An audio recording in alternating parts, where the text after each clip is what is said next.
کہ نماز کی کنجی طہارت ہے یعنی وضو.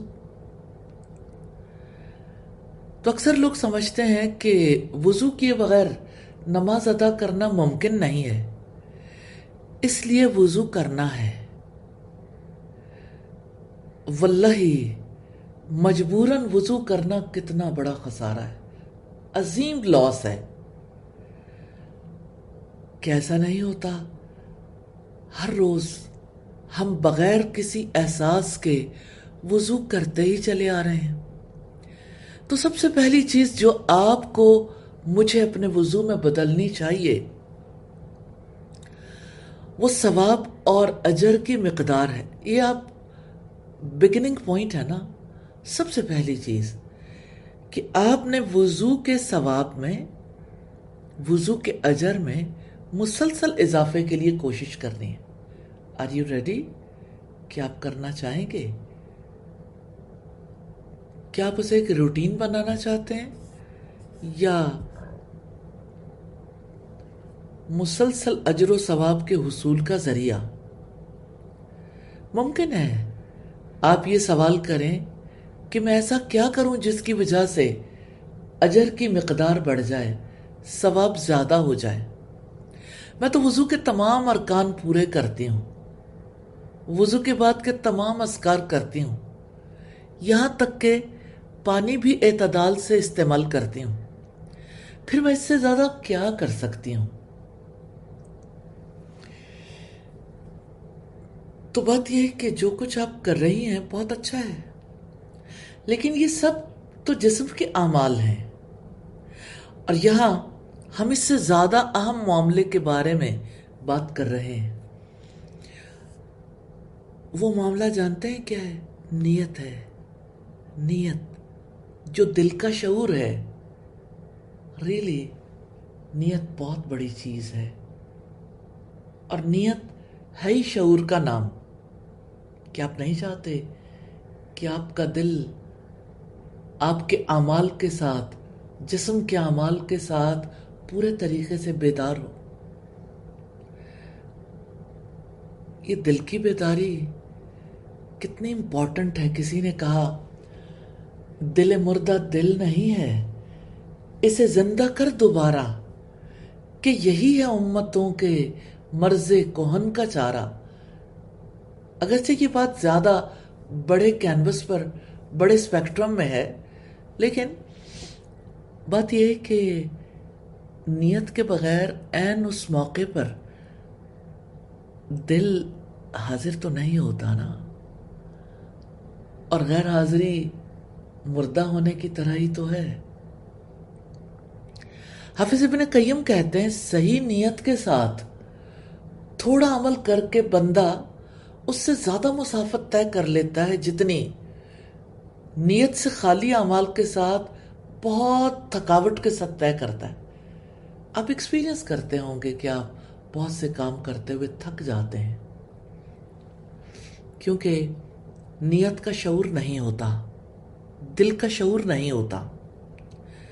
ابن المبارک نے ایک خوبصورت کلمہ کہا ہے کہ کبھی چھوٹے عمل کو نیت بہت بڑا بنا دیتی ہے، اور کبھی بڑے عمل کو نیت بہت چھوٹا کر دیتی ہے. تو پھر ہم سے کیا مطلوب ہے؟ سب سے پہلے یہ کریں کہ جب بھی آپ وضو کرنے لگیں تو اپنے آپ سے پوچھیں کہ آپ کی نیت کیا ہے. کیا میرا ارادہ یہ ہے کہ میں جا کر وضو کر لوں تاکہ میں نماز ادا کر سکوں؟ یقیناً لوگوں کی میجورٹی ایسے ہی کرتی ہے، وہ صرف اس لیے وضو کرتے ہیں کہ نماز ادا کر سکیں. لیکن آپ چاہیں تو ایسا کر سکتے ہیں کہ آپ وضو کے لیے اس سے کہیں زیادہ کی نیت کر لیں اور اس پر کثیر اجر پائیں. اہل علم کہتے ہیں اگر کوئی آدمی وضو کرتا ہے اور یہ نیت کرتا ہے کہ اس طرح اس کے لیے نماز پڑھنا جائز ہو جائے گی، پھر یہ بھی نیت کرتا ہے کہ اللہ تعالیٰ کی اطاعت کر رہا ہے، کیونکہ اس نے سورہ المائدہ میں وضو کرنے کا حکم دیا ہے. یا ایھا الذین آمنوا اذا قمتم الى الصلاۃ فاغسلوا وجوہکم وایدیکم الى المرافق، اے لوگو جو ایمان لائے ہو، جب تم نماز کے لیے اٹھو تو اپنے چہروں اور اپنے ہاتھوں کو کہنیوں تک دھو لو۔ تو جس نے یہ نیت کی اس کو اللہ تعالیٰ کے ہاں زیادہ اجر ملے گا، کیونکہ اس نے یہ اضافی نیت کی ہے کہ وہ اللہ تعالیٰ کی اطاعت کر رہی ہے۔ لیکن اگر اس میں ایک اور نیت کا اضافہ کر لیں کہ نبی صلی اللہ علیہ وسلم کی اتباع کرتے ہوئے، آپ کی پیروی کرتے ہوئے آپ کے وضو کو کاپی کر رہے ہیں، تو 3 نیتیں ہو جائیں گی۔ نمبر 1 نماز کو جائز کرنا، نمبر 2 اللہ تعالیٰ کی اطاعت کرنا، نمبر 3 نبی صلی اللہ علیہ وسلم کی اتباع کرنا۔ آپ کیا کہتے ہیں، کیا اجر بڑھے گا؟ اس طرح اجر اور زیادہ بڑا ہو جائے گا، کیونکہ آپ کا کینوس وسیع ہو گیا۔ کوئی بھی انٹیلیجنٹ شخص، ذہین آدمی اپنے ثواب کو نیتوں کے ذریعے بڑھانا جانتا ہے۔ یہیں سے تو کسی کی انٹیلیجنس کا پتہ چلتا ہے۔ تو وضو اللہ تعالیٰ کے سامنے حاضر ہونے کا پیش خیمہ ہے۔ اب پہلے وضو کرتے ہیں، پھر حاضری کا معاملہ شروع ہوتا ہے۔ کسی شخص کے لائق نہیں کہ وہ اللہ تعالیٰ کے سامنے کھڑا ہو جب تک کہ وہ اپنے آپ کو ان چیزوں سے پاک نہ کر لے جنہیں اللہ تعالیٰ ناپسند فرماتا ہے۔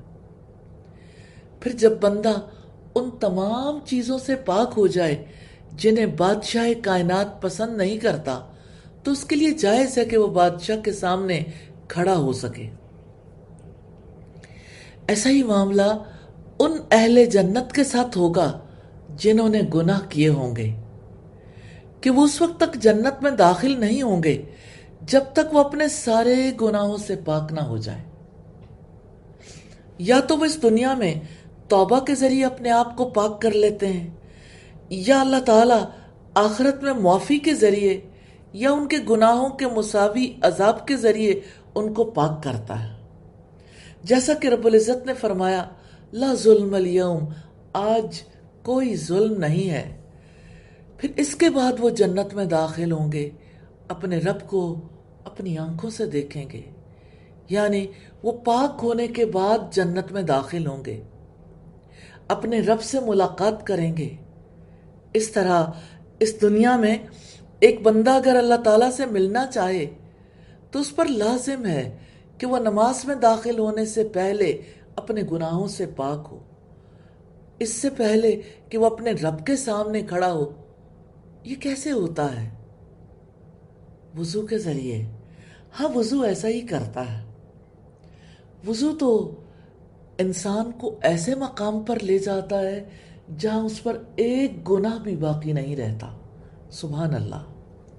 ایک مرتبہ سیدنا عثمان رضی اللہ تعالی عنہ نے وضو کیا، پھر فرمایا، میں نے رسول اللہ صلی اللہ علیہ وسلم کو دیکھا، انہوں نے میرے اس وضو کی طرح وضو کیا۔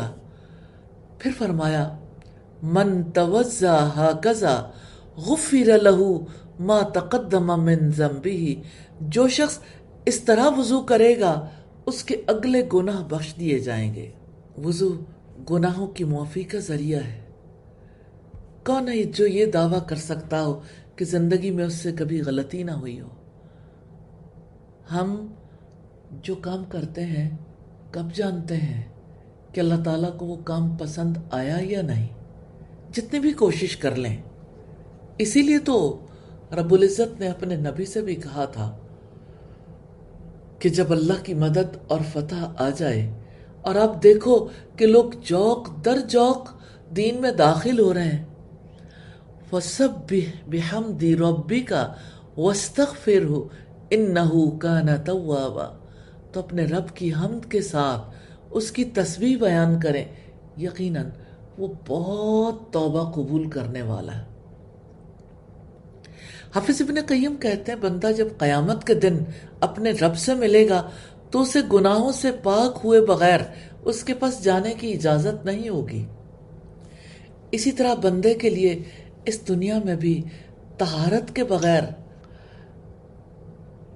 تو بندے کے لیے اس دنیا میں بھی طہارت کے بغیر نماز میں اللہ کی بارگاہ میں داخل ہونے کی اجازت نہیں ہے۔ اب ہم دیکھتے ہیں کہ اگر آپ وضو کرتے ہیں تو اس کے بعد میں کیا کرتے ہیں؟ اب دعا کرتے ہیں، اللہم اجعلنی من التوابین وجعلنی من المتطہرین، یا اللہ مجھے کثرت سے توبہ کرنے والوں اور بہت پاک صاف رہنے والوں میں شامل فرما دے۔ وضو میں اور بھی احساسات ہوتے ہیں اور وہ بہت لطیف ہیں۔ یاد رکھیے، نماز میں ایک خوبصورتی ہے جس سے آپ خود کو سنوارتے ہیں۔ نماز آپ کو خوبصورت بناتی ہے۔ اللہ تعالیٰ فرماتے ہیں، سیماہم فی وجوہہم من اثر السجود، سجدوں کے اثرات سے ان کے چہروں میں ان کی شناخت ہے۔ بعض مفسرین کہتے ہیں نماز ان کے چہروں کو خوبصورت بناتی ہے۔ لہذا انسان نماز سے پہلے سب سے پہلا یہ کام کرتا ہے کہ وہ اپنے آپ کو صاف کرتا ہے، وہ گناہوں سے پاک ہو جاتا ہے، بالکل ایسے کپڑے کی طرح جو آپ کو پسند ہے۔ آپ جب اپنے پسندیدہ کپڑوں کو پہننا چاہتے ہیں تو کیا آپ انہیں پہلے خوشبو لگاتے ہیں اور پھر دھوتے ہیں، یا پہلے دھوتے ہیں اور پھر خوشبو لگاتے ہیں؟ ظاہر ہے آپ پہلے دھوتے ہیں پھر سے خوشبو لگاتے ہیں۔ تو ہمارا رب پاک ہے، وہ اپنے پیاروں کو وضو کے ذریعے پاک کرتا ہے، پھر جب اس کے سامنے کھڑے ہوتے ہیں تو گویا سب کو خوشبو لگتی ہے، پھر وہ اپنا بہترین چہرہ لے کر نماز سے نکلتے ہیں، کیونکہ اللہ تعالیٰ سے ملاقات دراصل اللہ الجمیل سے ملاقات ہے۔ تو جب آپ اس کے سامنے کھڑے ہوتے ہیں تو وہ رب آپ کو اپنے جمال میں سے کچھ عطا فرماتا ہے۔ سبحان اللہ۔ اور یقیناً اللہ تعالیٰ جمیل ہے اور اللہ تعالیٰ خوبصورتی سے محبت کرتا ہے۔ امام حسن بصری سے کہا گیا، رات کو نماز پڑھنے والوں کا کیا معاملہ ہے کہ وہ سب لوگوں سے زیادہ خوبصورت چہرے رکھتے ہیں؟ انہوں نے کہا، وہ رحمان کے ساتھ تنہائی میں وقت گزارتے ہیں۔ اللہ تعالیٰ اپنے نور میں سے نور پہناتا ہے، اس لیے وضو طہارت ہے اور نماز خوشبو۔ سبحان اللہ۔ کیا آپ خوشبو سے محبت نہیں کرتے؟ کیا آپ خوشبو میں بسنا نہیں چاہتے؟ جنت میں مومن کے جسم کے ان اعضاء کو جنہیں وضو میں دھویا جاتا ہے زیور اور سونا پہنایا جائے گا۔ نبی صلی اللہ علیہ وسلم نے فرمایا، مومن کا زیور وہاں تک پہنچتا ہے جہاں تک وضو کا پانی پہنچتا ہے۔ یہ نیتیں اور یہ احساسات آپ کے وضو کو مختلف بنا دیتے ہیں، دوسروں کے وضو سے مختلف اور دوسروں سے کہیں زیادہ اجر والا۔ صرف اعضاء کے اعمال کے ذریعے نہیں بلکہ دل کے اعمال کی وجہ سے آپ اللہ تعالیٰ سے بہت ثواب پاتے ہیں۔ تو جب آپ وضو کرنے لگیں تو آپ غور کریں کہ جیسے پانی کے ساتھ گناہ نکل رہے ہیں، تو گویا آپ وضو کرتے ہوئے گناہوں کی سیاہی کو اپنی آنکھوں سے دیکھ رہے ہیں کہ وہ آپ کو ہمیشہ کے لیے چھوڑ رہے ہیں، اور آپ اپنے رب کے بارے میں اچھا گمان رکھتے ہیں کہ وہ آپ کو بخش دے گا اور اس کی رحمت کی امید رکھیں۔ جب بندہ ان چیزوں سے پاک ہو جائے جو بادشاہ کو پسند نہیں، تو اب اس کے لیے بادشاہ سے ملاقات کرنا بالکل ٹھیک ہے، بالکل درست ہے۔ تو اب ہم تقریباً 1450 سال پہلے ایک ایسے دور میں جانا چاہتے ہیں جب محمد صلی اللہ علیہ وسلم کی حیات اپنے عروج پر تھی۔ کیا آپ اپنے تصور کی ٹائم مشین سے ماضی میں جھانکنا چاہیں گے؟ اللہ کے رسول صلی اللہ علیہ وسلم کے وضو کو دیکھنے کے لیے۔ آج ہم تو وہی وضو دیکھیں گے جو رسول اللہ صلی اللہ علیہ وسلم کیا کرتے تھے۔ تو آپ کا پہلا کام کیا ہے؟ مسواک، کیونکہ مسواک رسول اللہ کو بہت محبوب تھی، اور صرف نماز سے پہلے نہیں، وضو سے پہلے کرنے والا کام ہے۔ نبی صلی اللہ علیہ وسلم کو اس کی بڑی تاکید کی گئی۔ تو آئیے وہ خوبصورت وضو دیکھتے ہیں جو محمد صلی اللہ علیہ وسلم نے صحابہ کرام کو سکھایا، پھر اس کے بعد صحابہ کرام نے پوری امت تک پہنچایا۔ اچھا، پہلا کام یہ کریں، رکیے گا، آپ وضو کرنا چاہتے ہیں، پانی کو ضائع نہیں کرنا۔ نبی صلی اللہ علیہ وسلم کتنے کم پانی سے وضو کیا کرتے تھے۔ آپ ذرا رسول اللہ کو وضو کرتے دیکھیے، کتنا کم پانی ہے جو صرف آپ کی ہتھیلیوں کو بھرتا تھا۔ ہم وضو سے پہلے نیت کے الفاظ یا مخصوص ذکر نہیں کرتے۔ اب دیکھیے، کیا رسول اللہ صلی اللہ علیہ وسلم نے کوئی نیت کے الفاظ کہے ہیں؟ صرف بسم اللہ، ہم بھی صرف بسم اللہ کہتے ہیں۔ پھر ہم 3 بار ہاتھ دھوئیں گے، کیونکہ اللہ کے رسول صلی اللہ علیہ وسلم 3 بار ہاتھ دھوتے تھے، یہ مستحب ہے۔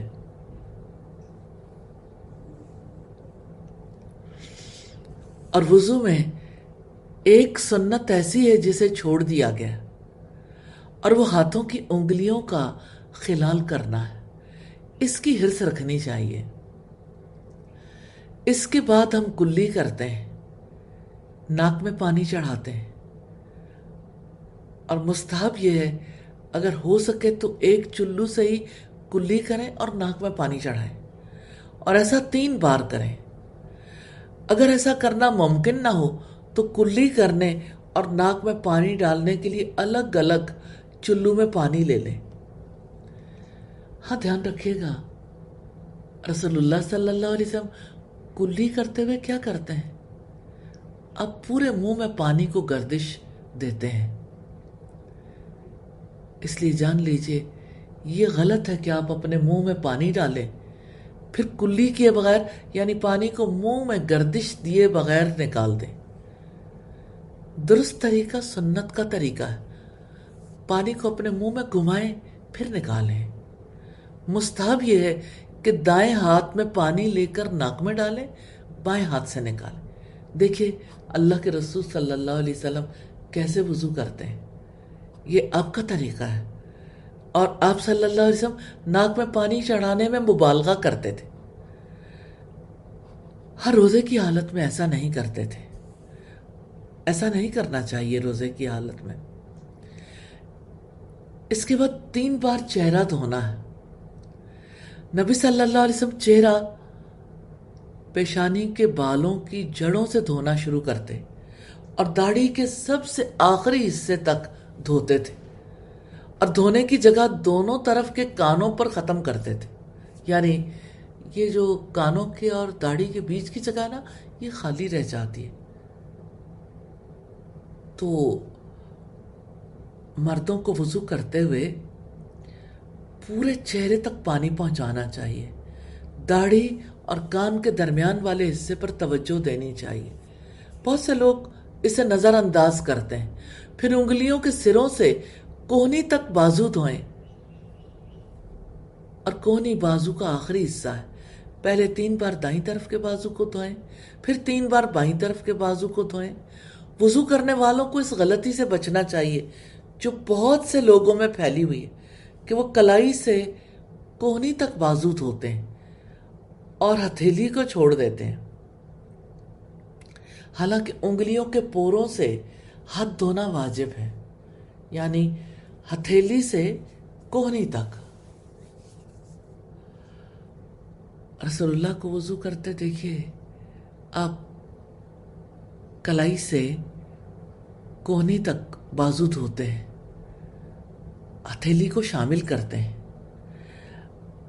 پھر دیکھیے اگر باجماعت نماز قائم ہو جائے یا کسی شخص کو نماز کا وقت ختم ہونے کا اندیشہ ہو تو ہر اس کو صرف 1 بار دھونا چاہیے۔ پھر اس کے بعد پورے سر کا مسح کرنا ہے۔ مسح کرنے کا بھی نبوی طریقہ ہے جس میں بالوں کے شروع ہونے کی جگہ سے پیچھے تک ہاتھ پھیرنا ہے۔ نبی صلی اللہ علیہ وسلم بالوں کے شروع ہونے کی جگہ سے ہاتھ پھیرتے ہوئے دوبارہ ہاتھ واپس لے کر آتے تھے۔ کانوں کا مسح اسی پانی سے کیا جاتا ہے جس سے سر کا مسح کیا تھا، دوبارہ پانی نہیں لیا جاتا۔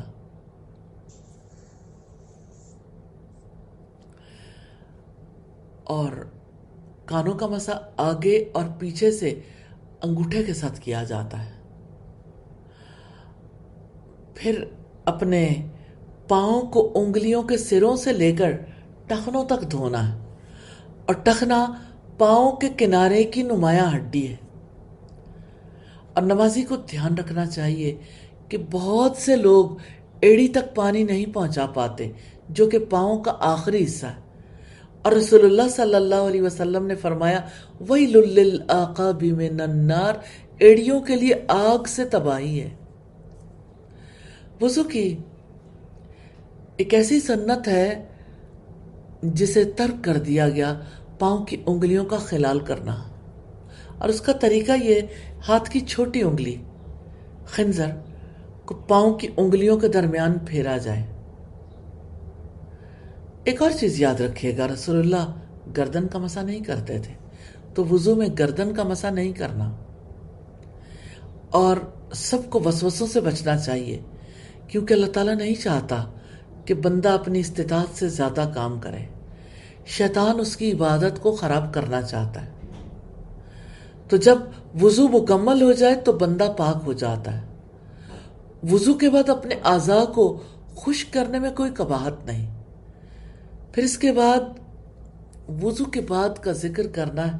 اللہ کے رسول صلی اللہ علیہ وسلم یہی ذکر کرتے تھے، اشہد ان لا الہ الا اللہ وحدہ لا شریک لہ واشہد ان محمدا عبدہ ورسولہ اللہم اجعلنی من التوابین واجعلنی من المتطہرین۔ میں گواہی دیتا ہوں کہ اللہ کے سوا کوئی معبود برحق نہیں، وہ اکیلا ہے، اس کا کوئی شریک نہیں، اور میں گواہی دیتا ہوں کہ محمد صلی اللہ علیہ وسلم اللہ کے بندے اور رسول ہیں۔ یا اللہ مجھے توبہ کرنے والوں اور پاک رہنے والوں میں سے بنا دے۔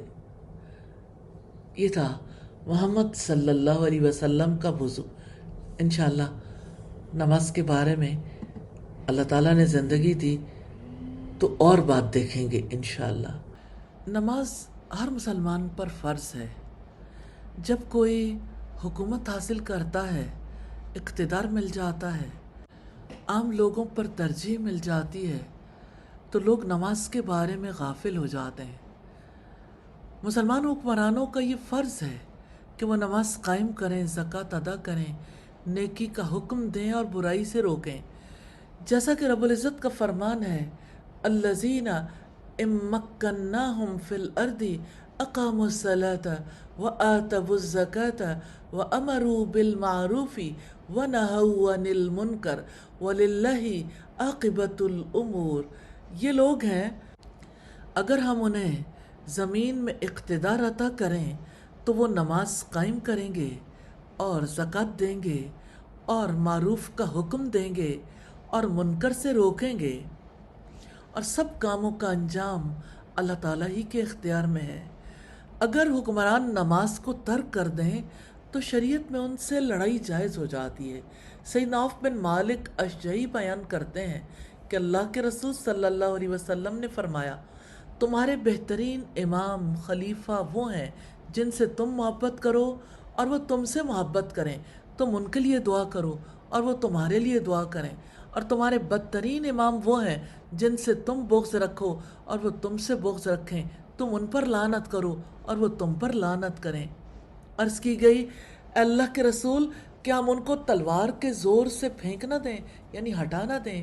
آپ نے فرمایا نہیں، جب تک وہ تم میں نماز قائم کرتے رہیں، اور جب تم اپنے حکمرانوں میں کوئی ایسی چیز دیکھو جسے تم ناپسند کرتے ہو تو اس کے عمل کو ناپسند کرو اور اس کی اطاعت سے ہاتھ نہ کھینچو۔ سیدنا عبادہ ابن صامت سے روایت ہے کہ رسول اللہ نے ہمیں بلایا تو ہم نے آپ کی بیعت کی۔ ہم نے یہ بیعت کی کہ ہم پسندیدگی اور ناپسندیدگی میں، مشکل اور آسانی میں، اور اپنے اوپر ترجیح دیے جانے کی صورت میں بھی سم و طاعت کا مظاہرہ کریں گے اور اہل حکومت سے حکومت نہیں چھینیں گے۔ اور آپ نے فرمایا ہاں الا یہ کہ تم حکمرانوں کی طرف سے صریح کفر کا ارتکاب دیکھو اور تمہارے پاس اس بارے میں اللہ تعالیٰ کی طرف سے برہان ہو۔ بخاری کی 7056 نمبر روایت ہے۔ سیدہ ام سلمہ سے روایت ہے کہ نبی کریم صلی اللہ علیہ وسلم نے فرمایا قریب ہے کہ تم پر امیر مقرر ہوں، تم ان کے اچھے کام بھی دیکھو گے اور برے کام بھی، پھر جو کوئی برے کام کو پہچان لے وہ بری ہو، اگر اس کو روکے ہاتھ یا زبان یا دل سے، اور جس نے برے کام کو برا جانا وہ بھی بچ گیا، لیکن جو راضی ہوا برے کام سے اور اس کی پیروی کی وہ تباہ ہو گیا۔ صحابہ کرام نے عرض کیا اے اللہ کے رسول ہم ایسے امیروں سے لڑائی نہ کریں؟ آپ نے فرمایا نہیں، جب تک وہ نماز پڑھا کریں، یعنی اگر وہ نماز چھوڑ دیں تب ان کو مارو اور امارت سے موقوف کر دو۔ آج کتنے ہی لوگ ہیں جو نماز کو غیر ضروری سمجھتے ہیں، آج کتنے ہی لوگ ہیں جنہوں نے نماز کو بالکل ہی چھوڑ رکھا ہے۔ قرآن و سنت سے نماز چھوڑنے کے معاملے کی شدت واضح ہو جاتی ہے۔ اے پاک پروردگار ہمیں بھی، ہمارے حکمرانوں کو بھی خشوع والی نمازیں وقت کی پابندی کے ساتھ نصیب فرما دیجئے، آمین ثم آمین۔ جب اذان کی آواز آتی ہے کتنے ہی لوگ ہیں جن کے کانوں میں وہ آواز پڑتی ہے لیکن وہ اپنی ذمہ داری محسوس نہیں کرتے، نماز کے لیے، نماز کی ادائیگی کے لیے اپنے آپ کو تیار نہیں کرتے۔ کتنا سادہ معاملہ سمجھتے ہیں ترک صلاۃ کا، کہ آپ جانتے ہیں ترک صلاۃ سے لوگ مرتد ہو جاتے ہیں۔ اور شیخ محمد بن صالح العثیمین نے مرتد پر نافذ ہونے والے احکامات بیان کیے ہیں، اور یہ وہ مرتد ہیں جو ترک صلاۃ سے مرتد ہوتے ہیں۔ ان میں سے پہلا حکم ہے بے نمازی سے کسی مسلمان لڑکی کا نکاح نہیں کروایا جائے گا۔